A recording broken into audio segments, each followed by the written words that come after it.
Há cerca de 2 anos, numa noite de verão, acabei numa festa organizada por amigos de um conhecido. O ambiente era exatamente o que você imagina. Música ensurdecedora, álcool correndo solto e pessoas caídas pelos cantos depois de exagerarem nas bebidas. A maioria frequentava a universidade local, enquanto alguns de nós, incluindo eu, estávamos ali apenas de carona, trazidos por alguém que conhecíamos. Eu tinha acabado de sair da casa dos meus pais, buscando um novo rumo após o término do ensino médio. Sem planos muito definidos, mudei-me com um amigo e encontrei um emprego razoável enquanto tentava descobrir o que fazer da vida. Esse amigo me chamou para o que ele descreveu como uma versão universitária do Dia de Ação de Graças. Menos comida tradicional e muito mais bebida.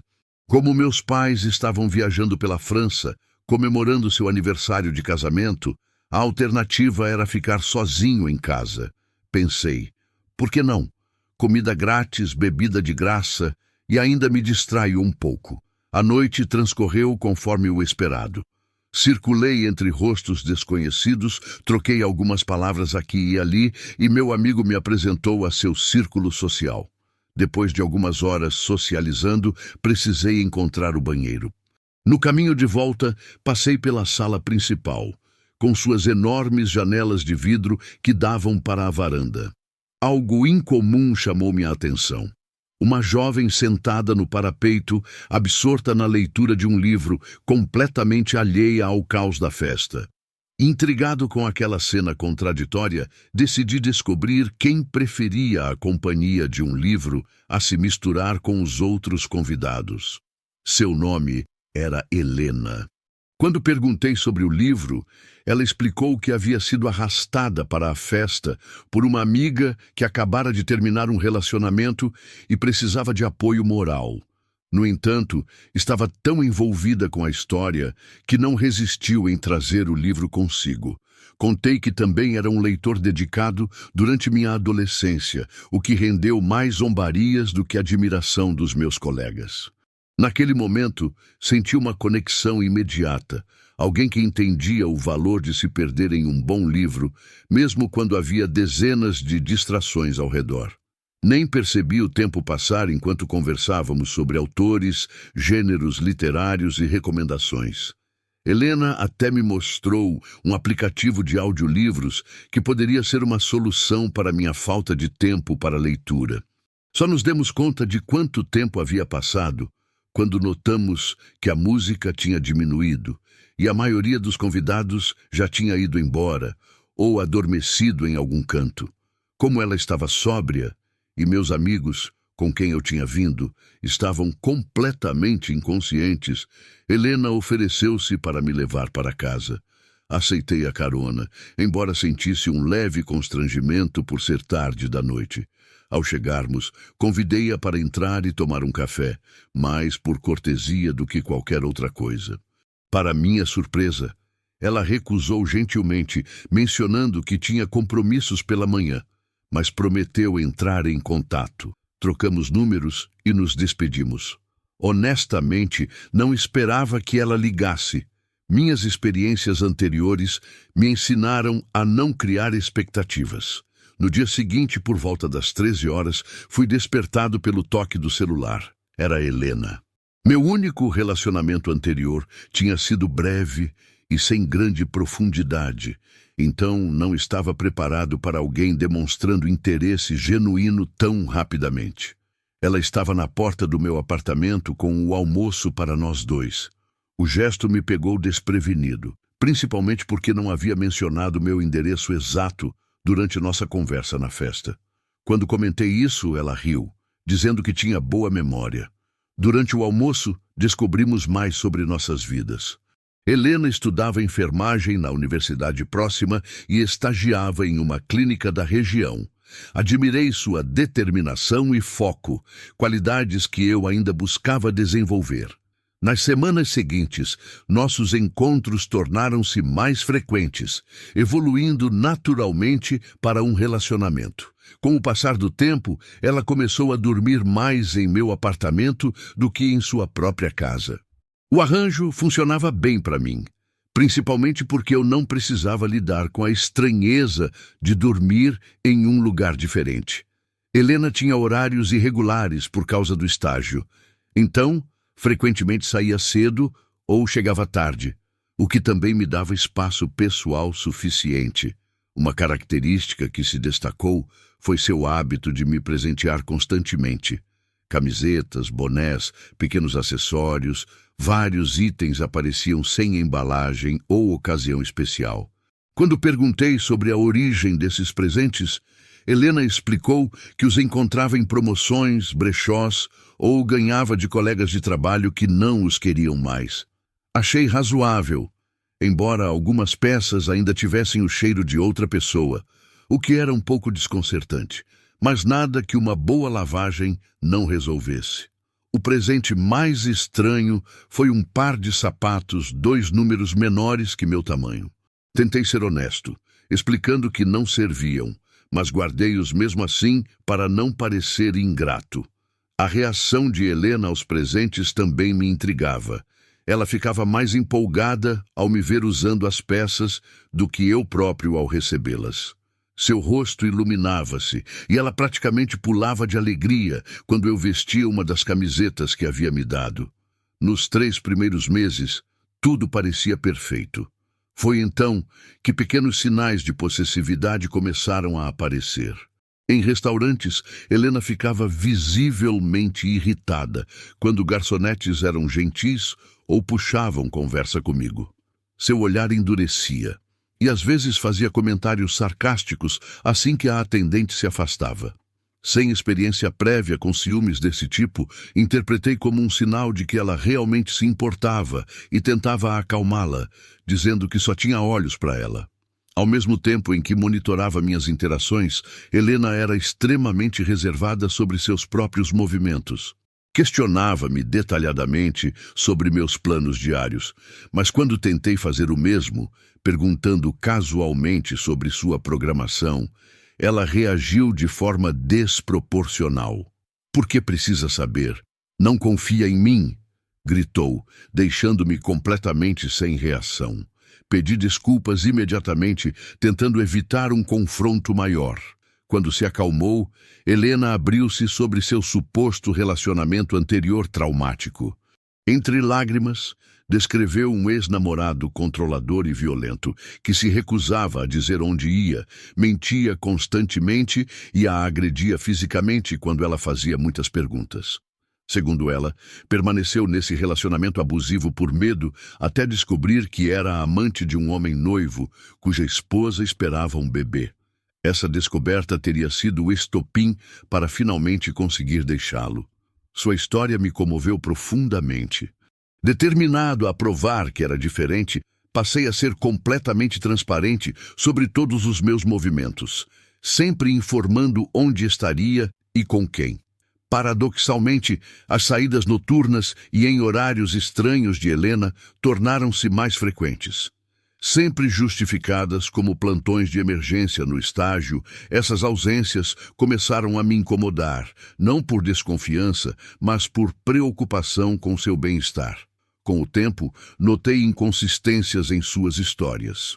Às vezes, mencionava que estaria disponível à noite, mas acabava saindo repentinamente após receber mensagens ou ligações. Quando questionada sutilmente, suas explicações eram vagas ou contraditórias. Em uma dessas ocasiões, sugeri que talvez devesse conversar com seus supervisores sobre um horário mais regular, argumentando que aquele ritmo afetaria sua saúde a longo prazo. Surpreendentemente, Helena concordou com minha sugestão. No dia seguinte, voltou mais cedo do que o esperado, visivelmente alterada. "Fui demitida", anunciou. Conforme a consolava e oferecia ajuda, seu celular tocou.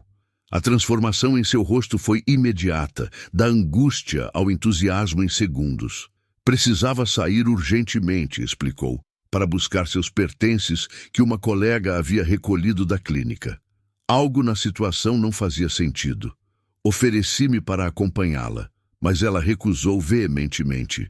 Beijei-a e fiquei esperando, cada vez mais inquieto com a demora em seu retorno. Após várias horas sem notícias, enviei mensagens que ficaram sem resposta. Quando finalmente liguei, Helena atendeu sussurrando que estava voltando e desligou antes que eu pudesse perguntar mais. Pouco depois, ouvi um estrondo na porta da frente. Helena entrou apressadamente, mas 2 detalhes me deixaram em choque. Usava um vestido de noiva e carregava um cachorro pequeno nos braços. Mais alarmante ainda, o vestido tinha manchas que pareciam sangue. Quando exigi explicações, ela começou a gritar que não havia tempo, implorando que a levasse para algum lugar imediatamente. Recusei-me a sair sem entender o que estava acontecendo.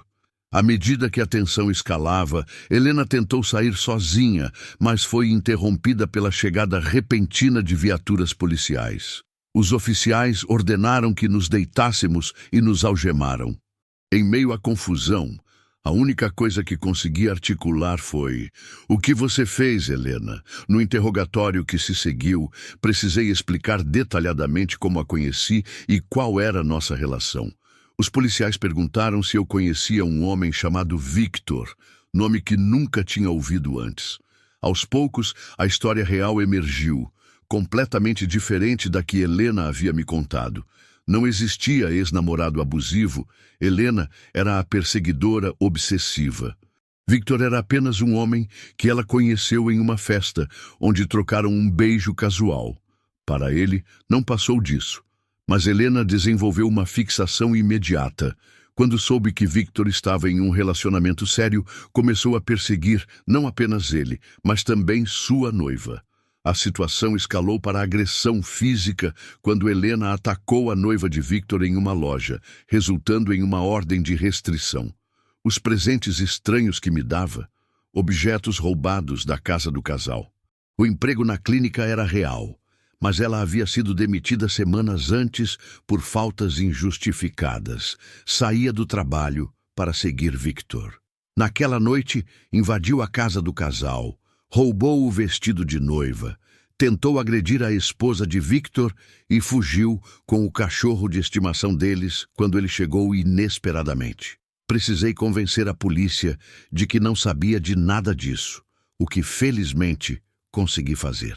Durante o julgamento, onde testemunhei, soube que Helena seria internada para tratamento psiquiátrico. Tentei falar com ela uma última vez, buscando entender seu comportamento, mas nossa conversa só reforçou o quanto sua percepção da realidade estava distorcida. A pessoa calma e inteligente que conheci na varanda parecia ter sido apenas uma fachada. Victor e sua esposa receberam de volta seus pertences, incluindo as roupas e sapatos que Helena havia me dado. Nos encontramos brevemente durante o processo judicial, ambos expressando constrangimento pela situação bizarra que nos conectou involuntariamente. Hoje, ainda continuo solteiro. A experiência deixou marcas profundas na forma como vejo relacionamentos. Sei que casos como o de Helena são raros, mas ainda estou aprendendo a confiar novamente. Por enquanto, prefiro a companhia de bons livros, ironicamente, o que me aproximou de Helena inicialmente.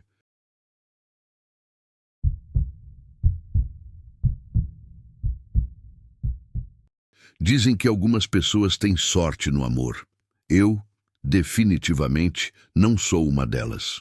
No outono de 2010, após 3 relacionamentos curtos que mal chegaram a durar alguns meses cada, comecei a questionar o que estava fazendo de errado. Não era o tipo de pessoa que trai ou maltrata alguém. Talvez não demonstrasse afeto o suficiente, mas sempre me esforcei para ser um bom parceiro. Meu histórico pessoal talvez explique parte das minhas dificuldades. Durante a adolescência, fui um estudante problemático. Entre 2005 e 2007, acumulei ocorrências por faltar aulas, invadir propriedades e me envolver em brigas por motivos triviais. Alguém flertando com uma garota que eu gostava ou falando mal do meu irmão mais novo. Em meados de 2007, quando a expulsão parecia inevitável, Meus pais intervieram com uma decisão que mudaria minha vida. Me matricularam em uma escola alternativa especializada em jovens com problemas disciplinares. Nos primeiros 3 meses, detestei cada minuto naquele lugar. A diferença crucial, porém, era a equipe. Enquanto nas escolas regulares os orientadores pareciam apenas cumprir obrigações, ali encontrei adultos genuinamente interessados em nos ajudar. A combinação de apoio sincero e um ambiente disciplinado funcionou para mim. Gradualmente, comecei a mudar meus comportamentos e valores. Ao me formar em 2009, havia cortado laços com influências negativas e construído uma relação mais saudável com minha família. Durante os 3 anos seguintes, mantive uma vida estável. Morava a poucos quilômetros da casa dos meus pais. Trabalhava como assistente administrativo em uma empresa de logística e mantinha um círculo pequeno de amigos confiáveis. Saía ocasionalmente, bebia com moderação e evitava completamente as substâncias que havia experimentado na adolescência. Tive alguns encontros casuais, mas nada que evoluísse para algo mais sério. Em março de 2013, o destino colocou Vivian em meu caminho. Numa sexta-feira, visitei o apartamento de minha amiga Carla, sem saber que a colega de quarto dela havia convidado a irmã para passar o fim de semana, pois o apartamento onde morava estava sendo dedetizado.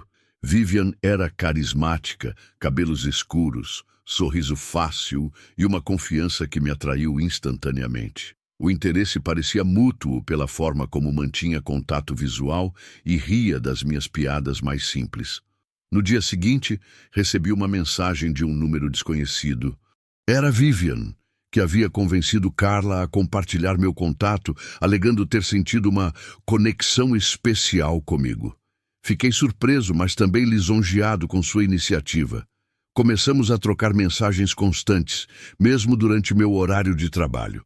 Uma semana depois, ela enviou uma foto provocante, desejando boa noite, e logo estávamos nos encontrando regularmente. Durante as primeiras semanas de abril, passei vários dias na casa de Carla, enquanto Vivian ainda estava hospedada lá, antes de começarmos a nos encontrar em nossos respectivos apartamentos. Sua personalidade tinha 2 lados distintos. Por um lado, era divertida e espontânea, sempre sabendo onde aconteceria a próxima festa. Por outro, seu conceito de diversão incluía mais que apenas álcool. Ela usava regularmente drogas recreativas, algo que eu havia deixado para trás há anos. Inicialmente mantive minha posição firme. Durante todo o mês de abril, enquanto nosso relacionamento se desenvolvia, ficava presente quando ela usava substâncias, mas recusava educadamente quando me oferecia. Em seu apartamento ou em festas, ela respeitava minha decisão, e isso parecia funcionar para nós. A mudança aconteceu em uma noite específica em meados de maio. Após um dia particularmente estressante no trabalho, onde perdi um cliente importante por um erro administrativo, cheguei ao apartamento de Vivian completamente exausto. Ela já estava alterada e insistiu: "Só uma vez vai te ajudar a relaxar." Naquele momento de vulnerabilidade, cedi. As horas seguintes são um borrão em minha memória. Fragmentos de música alta, risos e uma sensação momentânea de liberdade que mascarava o início de um grave problema. O que começou como um deslize único transformou-se em um padrão ao longo dos 3 meses seguintes. De maio a julho, nossos encontros, que antes incluíam jantares, filmes e conversas, tornaram-se centrados em festas e consumo de substâncias. Nossa rotina era previsível: sair na sexta, recuperar-se no sábado e muitas vezes repetir tudo no domingo. Ocasionalmente, esses episódios invadiam os dias de semana. As consequências não demoraram a aparecer. Em junho, comecei a cancelar almoços de domingo com meus pais. Em julho, meu desempenho no trabalho havia deteriorado visivelmente. Chegava atrasado, cometia erros de concentração e, em algumas segundas-feiras, simplesmente não aparecia. Minha conta bancária também refletia essa nova realidade. Os gastos com festas consumiam grande parte do meu salário. Em agosto, durante um raro almoço familiar que não cancelei, meu irmão me confrontou no quintal enquanto nossos pais preparavam a sobremesa. Você está voltando a ser quem era no ensino médio, e isso me preocupa, disse ele, notando minhas olheiras profundas e minha perda de peso. Discutimos acaloradamente, mas suas palavras ficaram comigo. Uma semana depois, tentei uma conversa sincera com Vivian em meu apartamento. Precisamos parar com isso. Estou perdendo o controle da minha vida e acho que juntos podemos nos ajudar a ficar limpos. Sugeri, acreditando genuinamente que nosso relacionamento tinha base sólida o suficiente para uma mudança positiva. Sua reação me chocou. O sorriso caloroso que me atraíra meses antes transformou-se em uma expressão de desprezo. Você é patético. Achei que tinha conhecido alguém divertido, não um moralista. Cresça! Gritou antes de pegar sua bolsa e bater a porta ao sair. Aquela foi a primeira vez que vi seu lado verdadeiramente volátil, algo que apenas tinha vislumbrado quando precisava tirá-la de confusões em bares. Passei as horas seguintes refletindo, alternando entre raiva, tristeza e alívio, por talvez ter encerrado algo destrutivo. Quando meu telefone tocou à noite, Vivian soava completamente diferente, arrependida e emotiva. Desculpe pela forma como reagi. Podemos conversar? Pediu. Hesitante, concordei. Quando chegou, trazia uma sacola com cervejas e agia como se nossa discussão nunca tivesse acontecido. Tentei retomar o assunto, mas ela habilmente desviava, mudando para tópicos leves ou iniciando contato físico. Esse padrão, discussão, afastamento, reconciliação superficial, repetiu-se várias vezes entre agosto e setembro.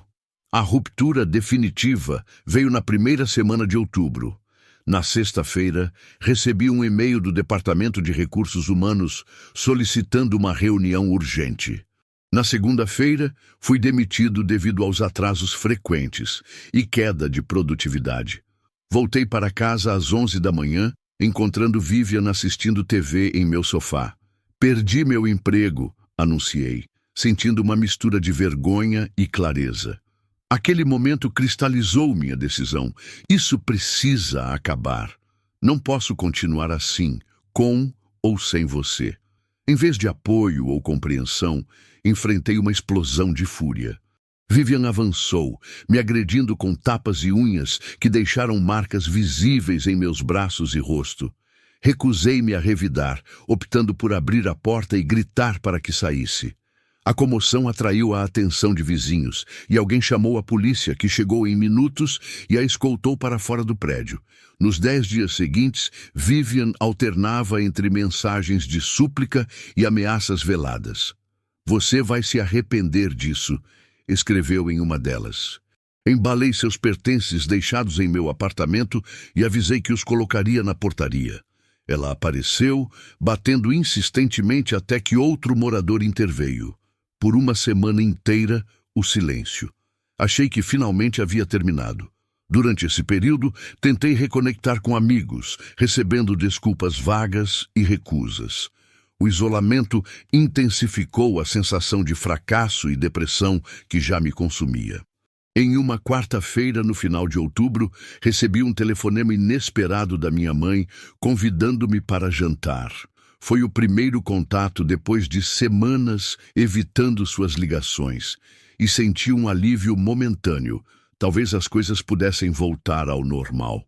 Cheguei à casa de meus pais às 19 horas, e a cena que encontrei congelou meu sangue. Vivian sentada à mesa da cozinha, olho visivelmente machucado, hematomas nos braços e expressão de vítima. Meus pais e meu irmão me encaravam com uma mistura de decepção e horror. A narrativa que Vivian construiu era calculada.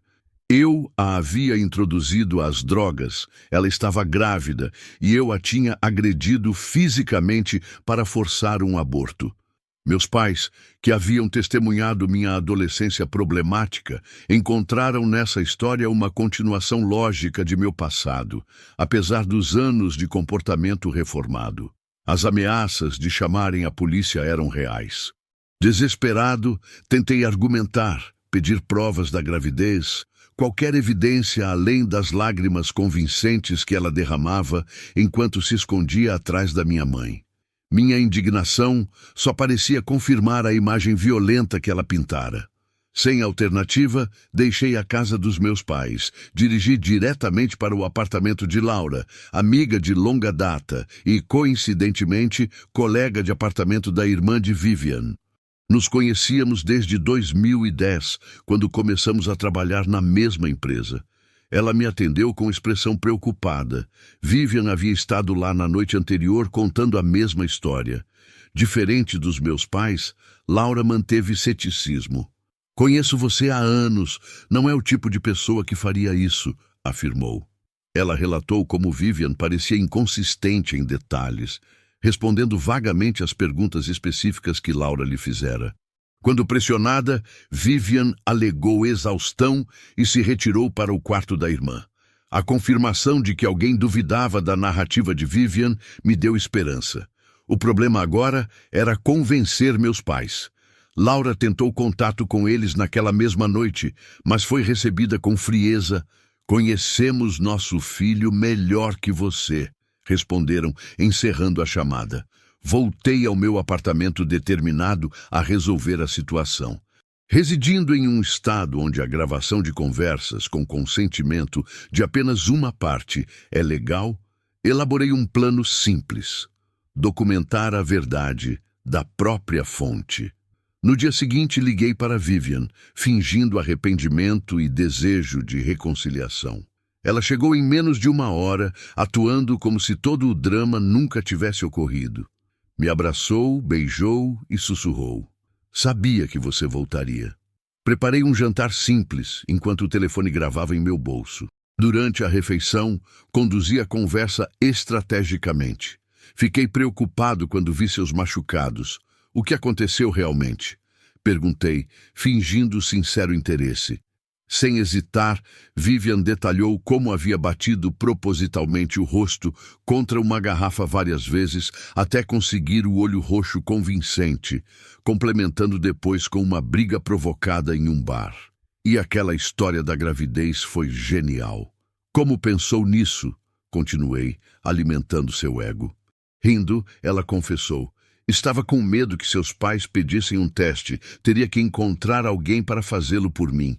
Quando perguntei diretamente se estava grávida, respondeu com desdém: "Claro que não, idiota." Com a confissão registrada, me retirei ao banheiro, onde silenciosamente liguei para a polícia. Ao retornar, minha postura havia mudado. "Quero que você saia agora", disse firmemente. A reação foi explosiva, exatamente como previ. Vivian passou da surpresa à fúria em segundos, gritando acusações e ameaças. "Vou dizer a todos que você me estuprou", berrou enquanto avançava com golpes. A polícia chegou enquanto ela estava sobre mim, registrando visualmente o que a gravação já documentava em áudio. Naquela noite, apresentei queixa formal e solicitei uma ordem de restrição, concedida na semana seguinte. A evidência era irrefutável, e Vivian finalmente saiu da minha vida, pelo menos fisicamente. A reconciliação com meus pais foi um processo lento. Por 2 meses, mantiveram distância. Em janeiro de 2014, finalmente concordaram em ouvir a gravação. Mais 2 meses se passaram até receber um pedido sincero de desculpas por não confiarem em mim. A reconstrução dessa confiança levou mais tempo, mas eventualmente voltamos a ter uma relação saudável. Os anos seguintes foram de reconstrução. Consegui um novo emprego, mantenho-me completamente sóbrio, nem mesmo álcool, que por muito tempo associei às memórias traumáticas desse período. Em 2016, conheci a mulher que hoje é minha esposa, construindo um relacionamento baseado em confiança e comunicação honesta. Ocasionalmente, ainda recebo solicitações de amizade nas redes sociais de perfis recém-criados, que reconheço como sendo de Vivian, geralmente 1 ou 2 vezes por ano, sempre de contas diferentes, porque bloqueio cada uma sistematicamente. Seu perfil atual sugere uma vida aparentemente normal, casada, com um filho pequeno. Espero sinceramente que tenha encontrado equilíbrio, mas mantenho minha distância. Algumas portas são melhores deixadas fechadas permanentemente.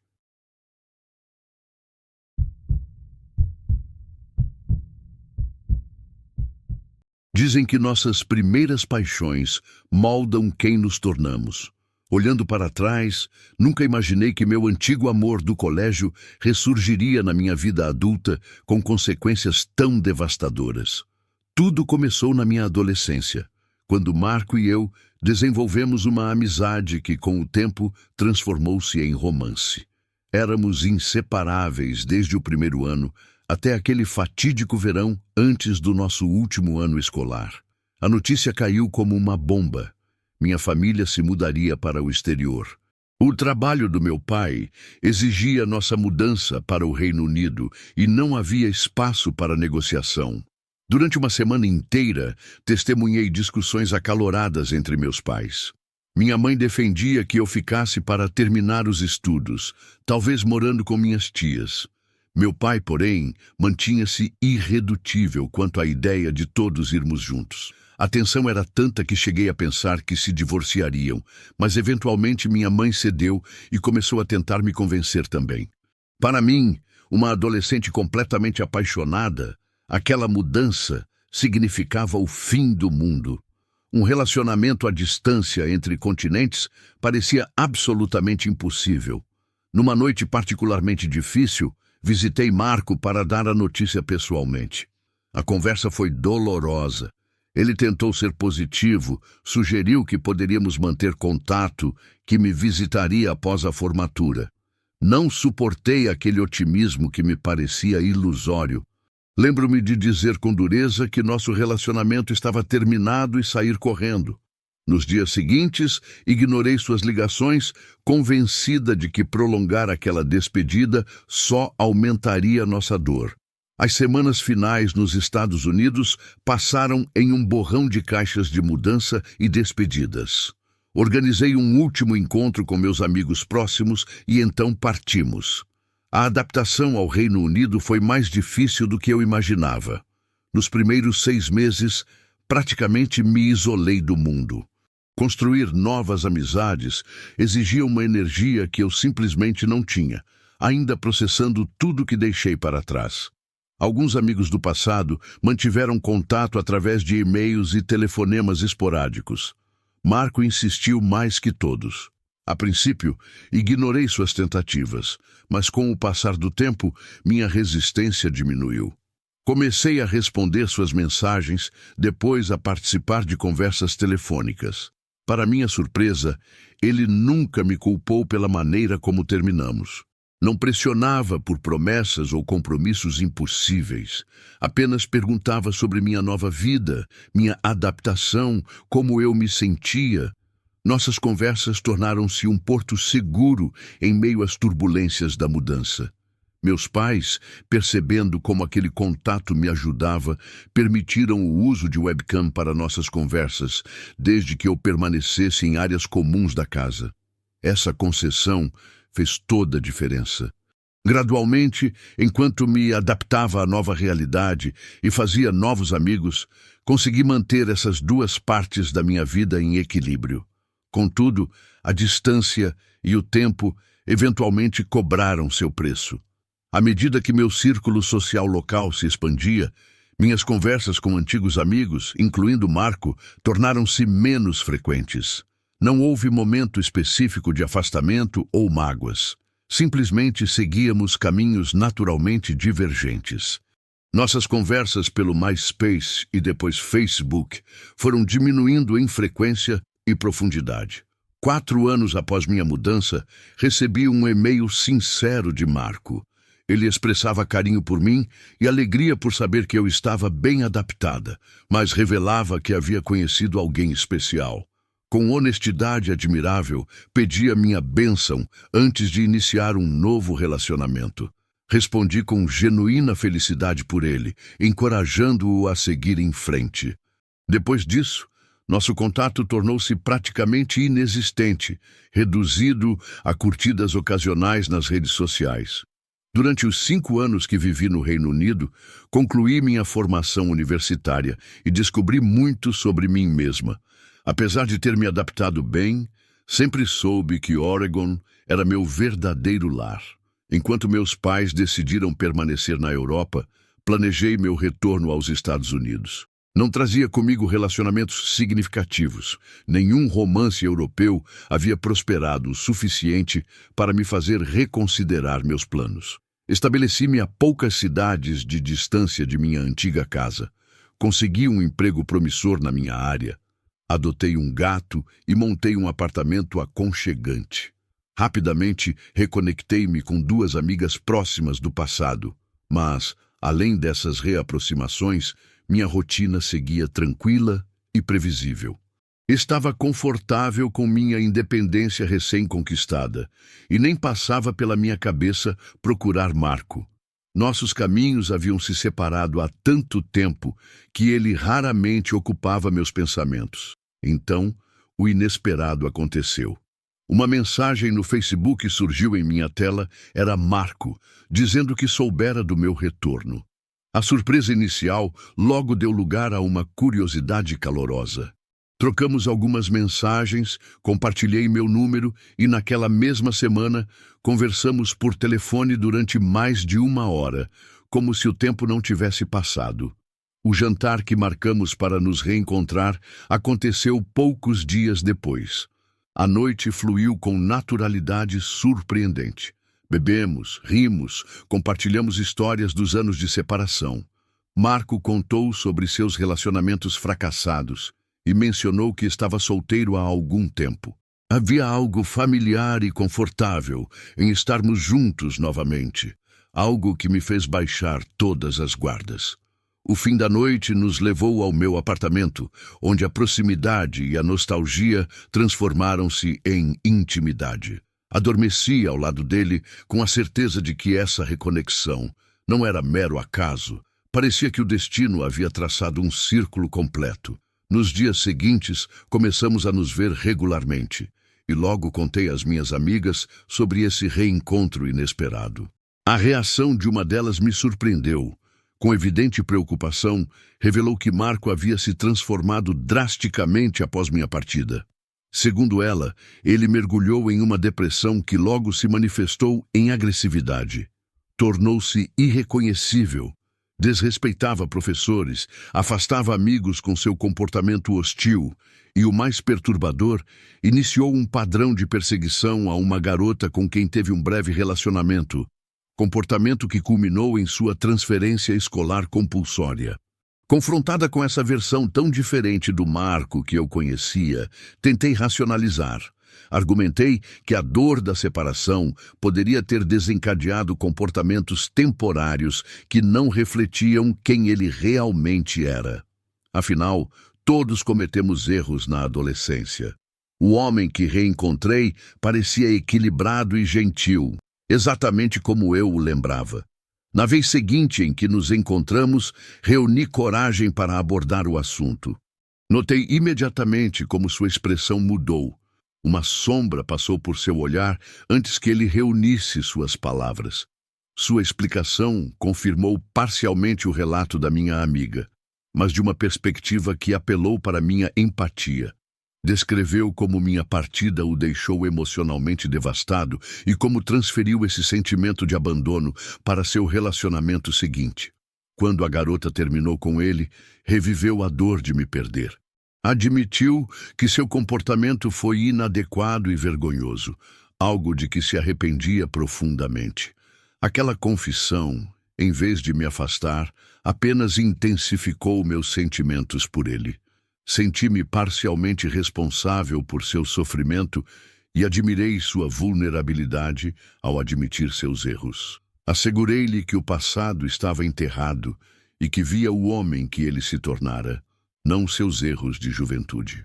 Nas semanas seguintes, nosso relacionamento avançou rapidamente, embora com algumas peculiaridades que na época não me pareceram sinais de alerta. Marco nunca dormia em minha casa até o amanhecer, e nossos encontros geralmente aconteciam à noite ou em locais públicos. Atribuí esses padrões a uma cautela natural de quem não quer precipitar as coisas. Aproximadamente 2 meses após nosso reencontro, ele mencionou uma viagem de trabalho de 3 dias. Ofereci-me para acompanhá-lo, já que podia trabalhar remotamente, mas ele recusou com uma firmeza que pareceu excessiva. Prometeu manter contato constante e, relutante, aceitei sua decisão. Na primeira noite, ligou conforme prometido, contando sobre sua chegada e a convenção do dia seguinte. No segundo dia, trocamos algumas mensagens e conversamos brevemente após o jantar. Foi na madrugada do terceiro dia que recebi uma ligação inesperada. Marco parecia agitado, falando rapidamente sobre a convenção cancelada e seu retorno antecipado. Perguntou se poderia vir diretamente para minha casa, ao que concordei, ainda confusa pelo sono. Sua chegada foi surpreendentemente rápida. Considerando a distância que ele havia mencionado, não fazia sentido que estivesse à minha porta tão cedo. Quando questionei, explicou vagamente que já estava a caminho quando ligou, querendo fazer uma surpresa. Notei também que estava com os cabelos úmidos e roupas levemente molhadas, como se tivesse acabado de se banhar às pressas. Antes que pudesse processar adequadamente essas inconsistências, já estávamos envolvidos um com o outro. Os dias que se seguiram foram marcados por uma intensidade incomum. Marco mostrava-se extraordinariamente atencioso, preparava café da manhã, ajudava com as tarefas domésticas e, pela primeira vez, passou um final de semana inteiro sem sair. Para minha completa surpresa, pediu-me em casamento e sugeriu uma mudança para o Reino Unido. A proposta me deixou simultaneamente feliz e confusa. Por que ele, tão estabelecido aqui, quereria mudar-se para outro continente? Eu havia acabado de retornar aos Estados Unidos após anos planejando esse regresso. Aceitei o pedido de casamento, mas sugeri que conversássemos mais sobre a mudança. Sua expressão de desapontamento foi rápida, mas perceptível. Logo começou a sugerir alternativas, outros estados, países diferentes, com uma urgência que não combinava com a natureza dessa decisão tão importante. Uma semana após o pedido, enquanto tentava processar tudo, meu telefone começou a tocar insistentemente. Várias chamadas perdidas e mensagens das minhas amigas, todas pedindo que retornasse urgentemente. Quando finalmente falei com uma delas, justamente a que havia me alertado sobre o passado de Marco, ela parecia em pânico, perguntando se eu estava com ele naquele momento. Confirmei que sim, e ela implorou para me falar em particular. Retirei-me para o escritório, deixando Marco na sala. Ao telefone, ela disparava perguntas frenéticas sobre sua rotina nos últimos dias, especialmente durante sua suposta viagem de trabalho. Tentei acalmá-la para entender o que provocava tal angústia. Ela insistiu que precisávamos nos encontrar imediatamente sem que ele soubesse. Quando informei a Marco que precisava sair para resolver algo, sua reação foi alarmante. De repente, mostrou-se extremamente ansioso, interrogando-me sobre onde iria, com quem me encontraria, quanto tempo ficaria fora. Estávamos no meio dessa discussão tensa quando ouvimos batidas firmes na porta. Ao abrir, deparei-me com policiais com as mãos próximas às suas armas, perguntando diretamente por Marco.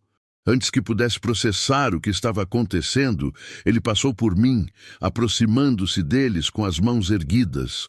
O caos se instaurou, Marco sendo algemado enquanto gritava sobre um acidente e declarações de amor, eu em choque absoluto, incapaz de compreender a cena que se desenrolava na minha sala. Minutos depois, ainda em estado de torpor, vi minha amiga chegando com mais policiais.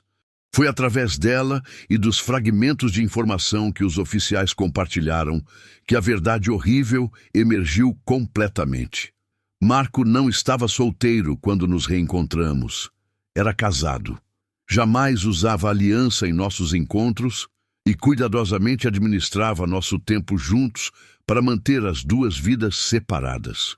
A suposta viagem de trabalho coincidiu com o desaparecimento de sua esposa. Não houve convenção alguma. Em vez de enfrentar o fim de seu casamento ou terminar nosso relacionamento, ele optou pela solução mais terrível. Eliminou sua esposa, sufocando-a em sua própria casa. A cronologia que a polícia reconstituiu era nauseante. No mesmo dia em que me ligou dizendo ter chegado à convenção, ele havia cometido o crime. O cabelo molhado, a chegada inexplicavelmente rápida, tudo fazia um sentido horrível agora. Ele havia acabado de se livrar de evidências antes de buscar refúgio em minha casa. O pedido de casamento e a insistência na mudança para o exterior não eram gestos românticos, mas parte de um plano desesperado de fuga. Ele tentava escapar da jurisdição americana, usando nosso relacionamento como disfarce. Minha amiga, percebendo minha ausência repentina no trabalho, combinada com as notícias de uma mulher desaparecida e vendo a foto de Marco no noticiário, alertou as autoridades sobre a possibilidade de Marco estar comigo. Sua rápida ação talvez tenha evitado que eu me tornasse sua próxima vítima. Nos meses que se seguiram à prisão de Marco, fui consumida por uma mistura tóxica de horror, culpa e vergonha. Alguém havia perdido a vida em uma trama que de alguma forma me envolvia diretamente. O homem que compartilhou minha cama era capaz de tirar uma vida humana e depois me abraçar como se nada tivesse acontecido. Essa realidade alterou fundamentalmente minha capacidade de confiar e me relacionar com outros. Marco foi condenado à prisão perpétua sem possibilidade de liberdade condicional. Mesmo da prisão, continua tentando me contatar através de cartas que nunca abro. Esta é minha história, um alerta sobre como nosso desejo de acreditar no melhor das pessoas, especialmente aquelas que um dia amamos, pode nos cegar para verdades perturbadoras. Aprendi da maneira mais dolorosa possível que, às vezes, os amigos que nos alertam enxergam com clareza o que nos recusamos a ver. Não importa quão profundo seja o amor, confiar nos instintos daqueles que se importam conosco pode fazer toda a diferença entre um coração partido e algo infinitamente pior.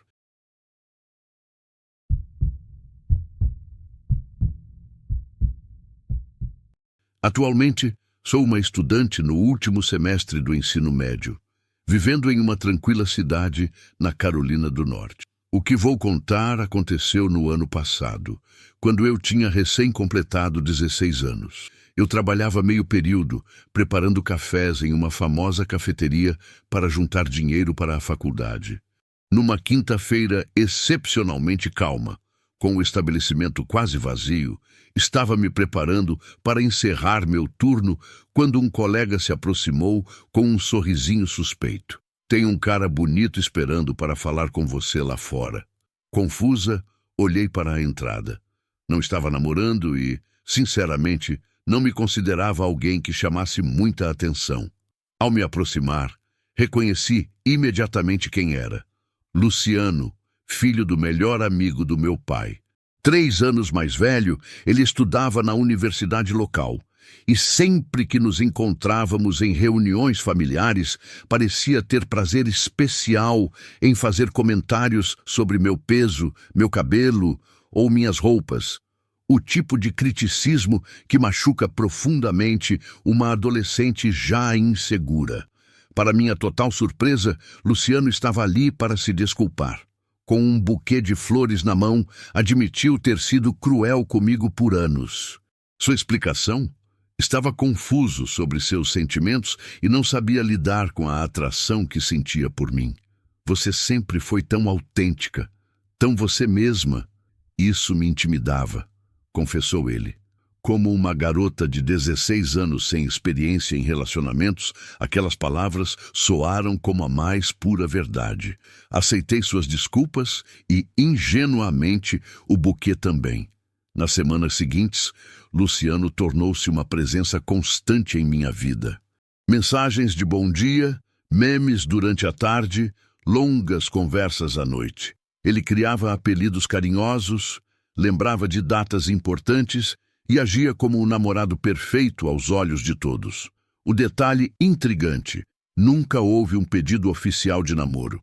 Ainda assim, ele me apresentava a seus amigos como a garota que mudou minha vida, e aos familiares como meu verdadeiro amor. Na época, isso me parecia romântico.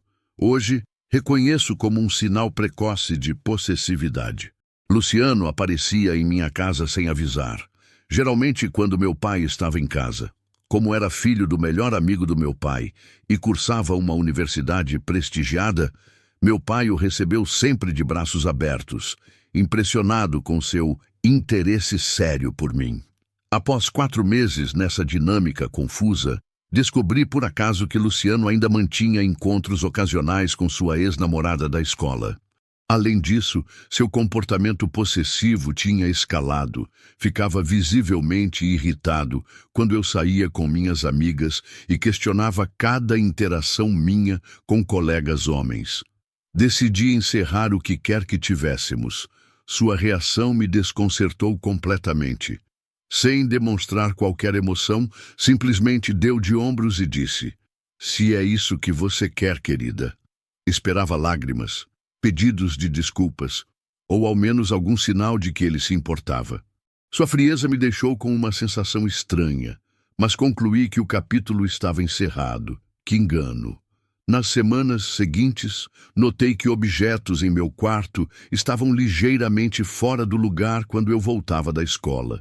Inicialmente, pensei que fosse meu pai arrumando o espaço, até o dia em que senti o inconfundível aroma do perfume importado que Luciano sempre usava.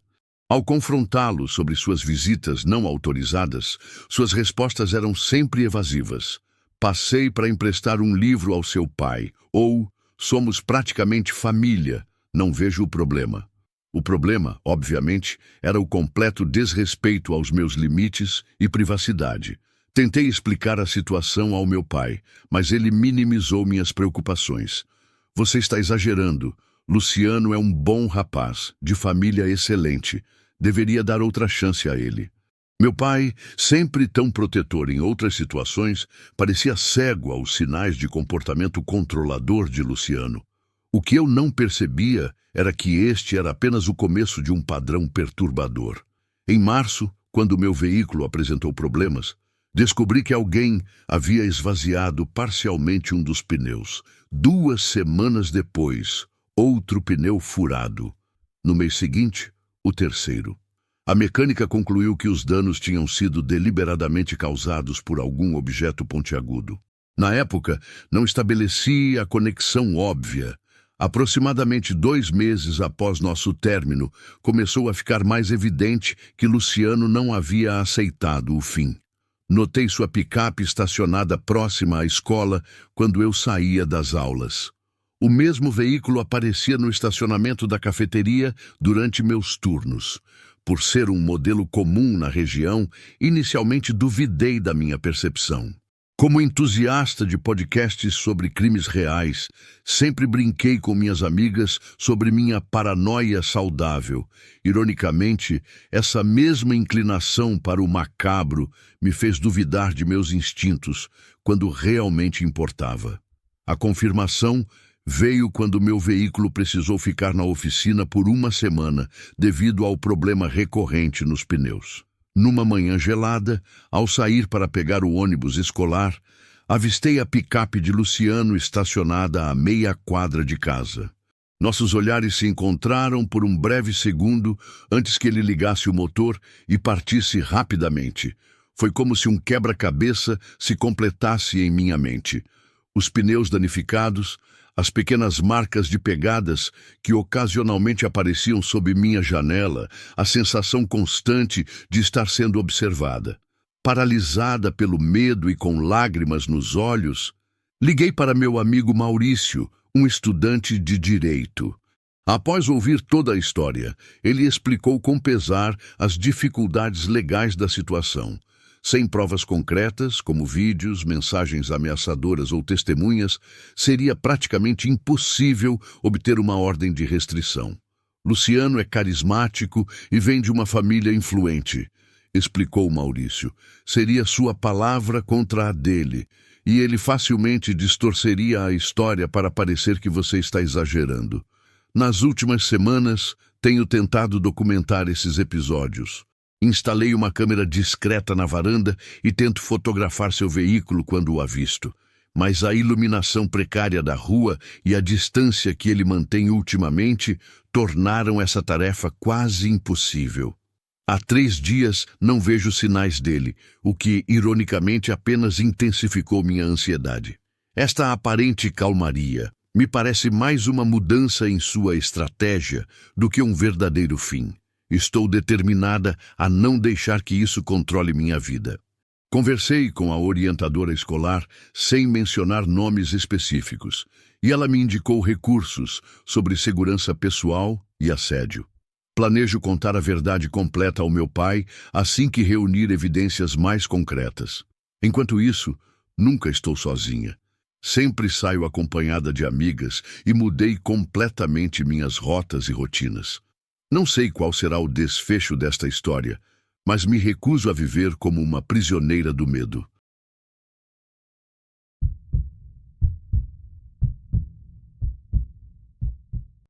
Aos 20 anos, mudei-me do interior da Inglaterra para Londres. Não foi uma mudança apenas geográfica, mas um mergulho em um mundo completamente novo, repleto de desafios que eu não estava preparada para enfrentar.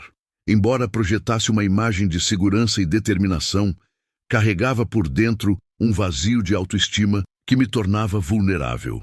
O espelho refletia, aos meus olhos distorcidos, alguém sem valor. Uma imagem que hoje reconheço como falsa, mas que na época abriu as portas para uma das experiências mais traumáticas da minha vida. 6 meses após minha chegada, conheci Matheus durante um evento no pub local. Com 27 anos, ele parecia charmoso, atencioso e maduro. Nosso relacionamento avançou rapidamente. Saímos por 3 meses, antes que ele sugerisse dividirmos um apartamento para economizar com aluguel. Relutei no início, mas acabei cedendo, ignorando os alertas silenciosos que piscavam em minha mente. O comportamento controlador começou sutilmente. Questionamentos sobre minhas amizades, críticas ao meu vestuário, pequenas exigências que pareciam demonstrações de cuidado. Cresci em uma região difícil da Inglaterra e sempre soube me defender. Quando as primeiras ofensas verbais vieram, respondi à altura. Foi um erro que desencadeou uma escalada. Em alguns meses, a situação evoluiu para agressões físicas, isolamento forçado, manipulação psicológica e controle absoluto do meu dinheiro. Por 12 meses consecutivos, vivi em um estado constante de alerta e medo, tornando-me gradualmente irreconhecível para mim mesma. Planejei fugir diversas vezes, mas o medo me paralisava. Matheus havia deixado claro, em suas ameaças veladas, o que aconteceria se eu tentasse partir. Em uma noite de primavera, após 1 ano de convivência, ele iniciou uma discussão por eu ter chegado 15 minutos atrasada do trabalho. Diferente das outras vezes, ele mesmo ordenou que eu saísse. Vá embora, não aguento mais olhar para você. Não esperei uma segunda ordem. Em 10 minutos, havia reunido o essencial em uma mochila e saído pela porta. Sem ter para onde ir, liguei para Camila, uma colega do trabalho com quem mantinha uma relação cordial. Expliquei apenas que precisava de um lugar para passar a noite. Comovida, ela ofereceu seu sofá por quanto tempo fosse necessário. Acabei ficando 1 mês completo. O problema: seu apartamento ficava apenas a 1,5 km da residência de Matheus, forçando-me a utilizar a mesma estação de metrô no trajeto diário para o trabalho. 2 semanas após minha saída, numa manhã de segunda-feira, Senti um arrepio na nuca enquanto aguardava o trem. Achou que tinha se livrado de mim? A voz de Mateus sussurrou junto ao meu ouvido, antes que eu pudesse reagir. Empurrei meu caminho através da multidão e entrei no vagão com o coração disparado. Este foi apenas o começo de um novo capítulo de terror.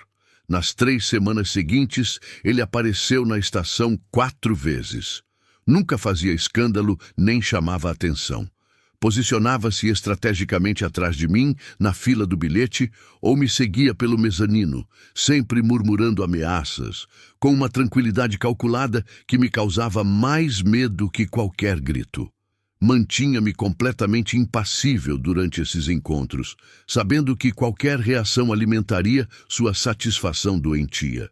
No início do 2º mês, após minha fuga, ele expandiu seu território. Meus colegas começaram a notar um homem parado na esquina oposta ao nosso escritório no oeste de Londres. Alertei meu gerente, que se ofereceu para me acompanhar até a estação no final do expediente.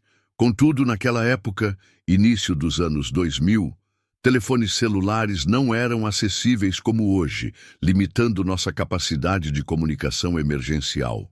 Após 6 semanas na casa de Camila, encontrei um quarto para alugar em uma casa compartilhada com 3 outras pessoas, a 2 quilômetros da residência de Mateus.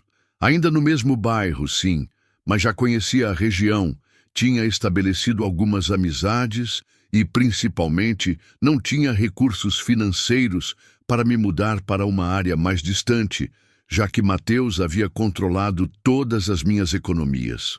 Durante as 2 primeiras semanas na casa compartilhada, não o vi. Pensei esperançosa que talvez tivesse desistido ou encontrado outra pessoa para atormentar. Foi só na 3ª semana que notei um padrão.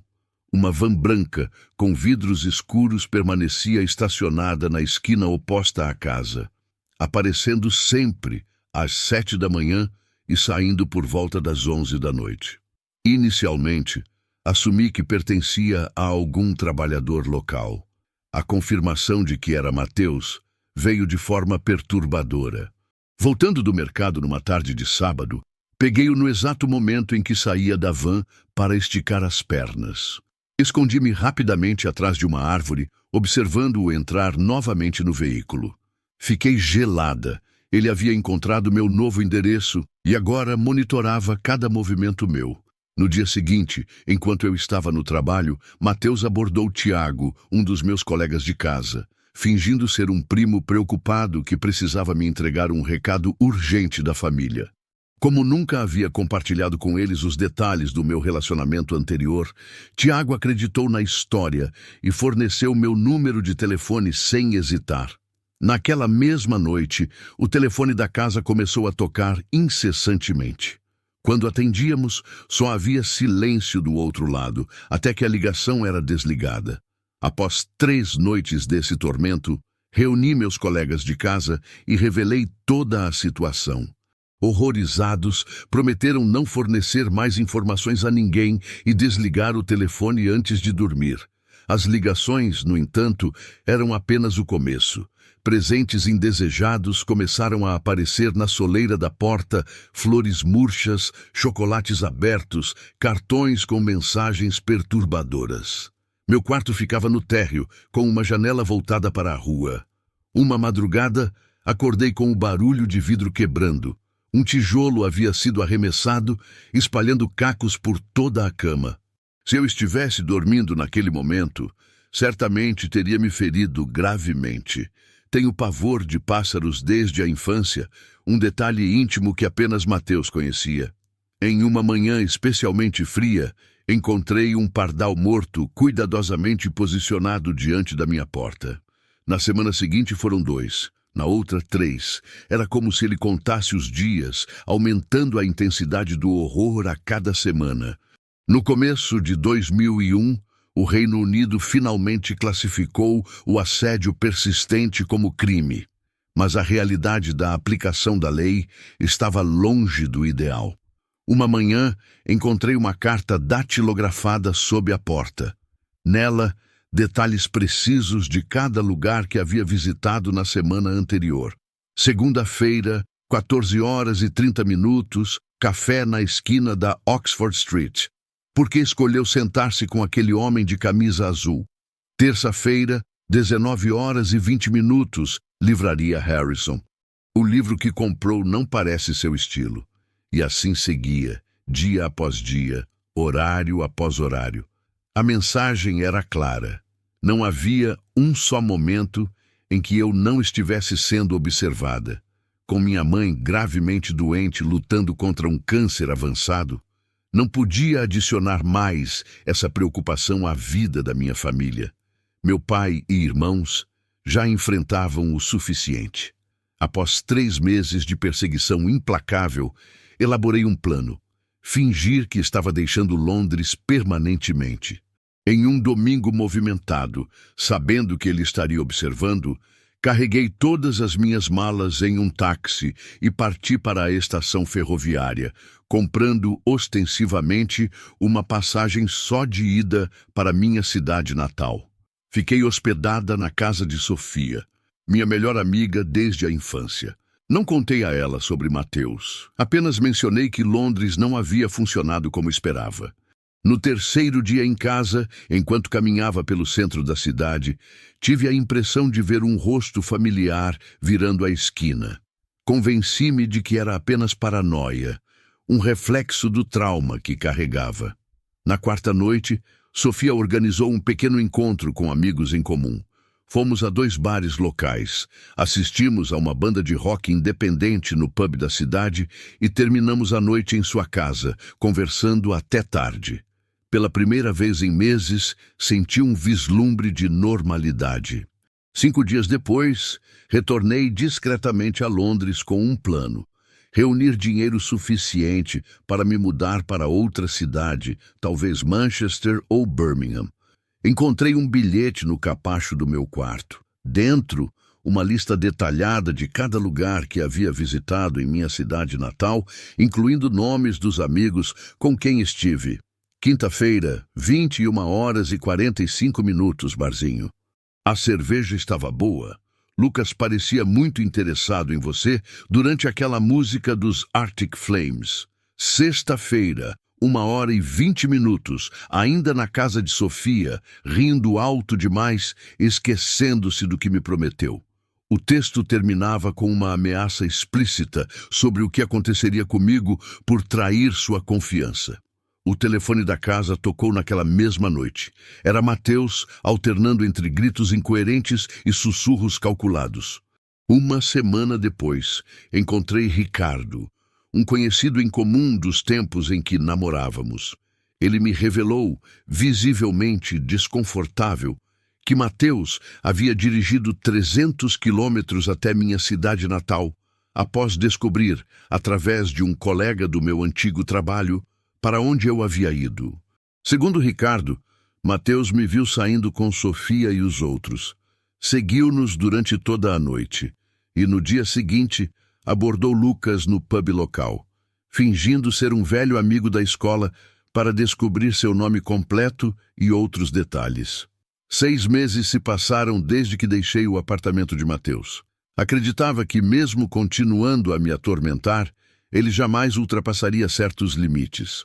Estava enganada. Numa quarta-feira de inverno, voltava do trabalho por volta das 19h. As ruas já estavam escuras quando senti um braço me puxando violentamente para uma viela. Antes que pudesse gritar, fui empurrada para dentro da mesma van branca que havia se tornado símbolo do meu pesadelo. Deitada no piso metálico do veículo, alternava entre chorar silenciosamente e tentar controlar a respiração enquanto os pneus rodavam por asfalto, então terra, depois pedras. O rádio tocava baixo uma estação de notícias, e Mateus não pronunciou uma única palavra durante o que pareceu ser uma eternidade. Após aproximadamente 1 hora, a van parou. A porta traseira se abriu, revelando um estacionamento vazio, cercado por uma floresta densa. Com uma força que me surpreendeu, ele agarrou meu pescoço e me conduziu por um caminho estreito entre as árvores. Caminhamos cerca de 20 minutos na escuridão quase total.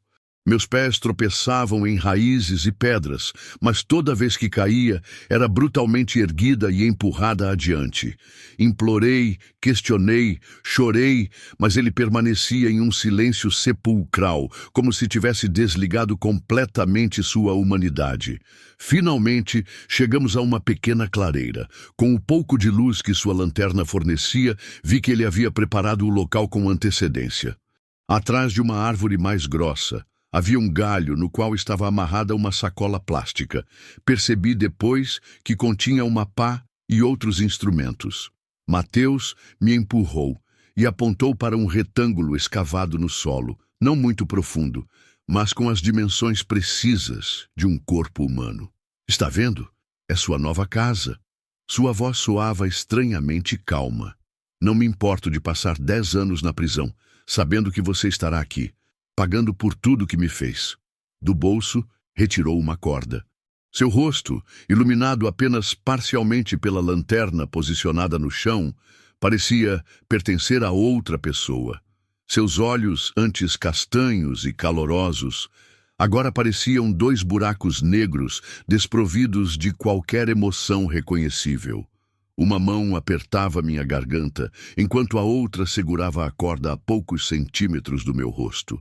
Naquele momento, soube com absoluta certeza que morreria, se não conseguisse atravessar a barreira de ódio que ele havia construído.